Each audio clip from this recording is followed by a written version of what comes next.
We're walking down the trail where Stonewall Jackson was shot by his own friendly fire here at the Battle of Chancellorsville. We're coming to the exact spot right here.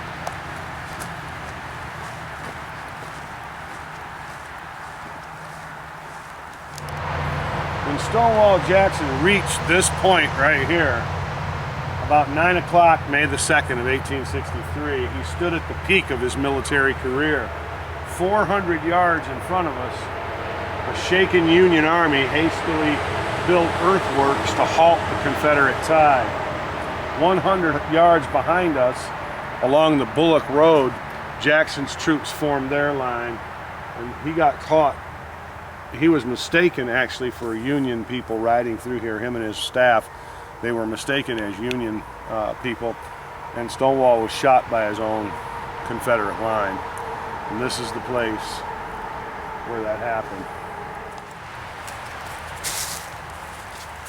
This is kind of neat because this is an old trail, and this would have been one of the trails that they came down during the battle, right through the middle of these woods. This leads us to the Union line over here.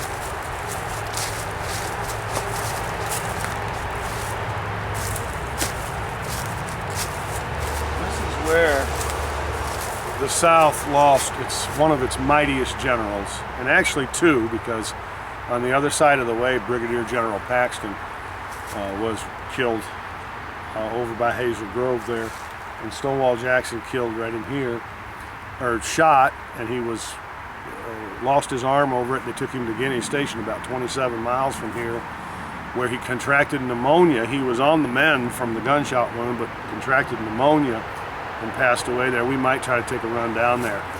Praise the Lord, everybody. This is Brother Paxton. I am standing here in the area where Stonewall Jackson was shot at the Battle of Chancellorsville in Chancellorsville, Virginia.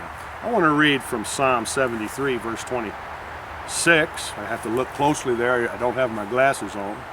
Psalm 73, 26. My flesh and my heart may fail, but God is the strength of my heart and my portion forever. You know, Robert E. Lee, that great Confederate general, wept over Stonewall Jackson's death. His personal servant, William, was with Lee when General Lee learned of the death of his dear friend, General Stonewall Jackson. I have even seed him cry. I never seed him sadder than that gloomy moaning when he told me about how General Stonewall Jackson had been shot by his own men.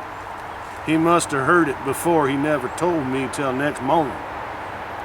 William, he says to me, William, I have lost my right arm. How come you to say that, Marse Robert?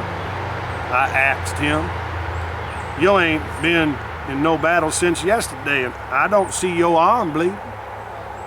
I'm bleeding at the heart, William, he said. I slipped out of the tent because I looked back and wanted to be by myself.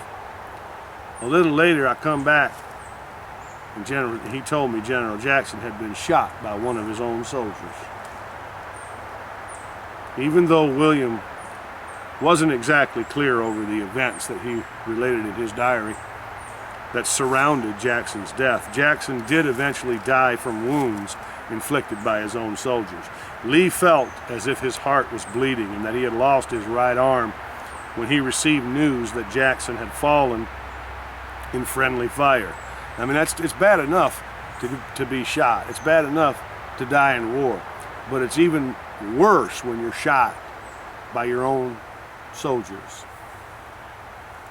In spite of this great loss, General Robert E. Lee continued to fight, trusting in the Lord until the conclusion of the war.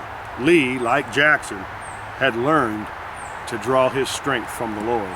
A neighbor friend of mine today, I can assure you, I can promise you, I can guarantee you that if you will draw your strength from the Lord, He will not fail you. You will be strengthened in the moment of any crisis, in the moment of any hardship, in the moment of any time in your life when gloom and depression seems to surround you and the enemy tells you it's no hope and it's no use.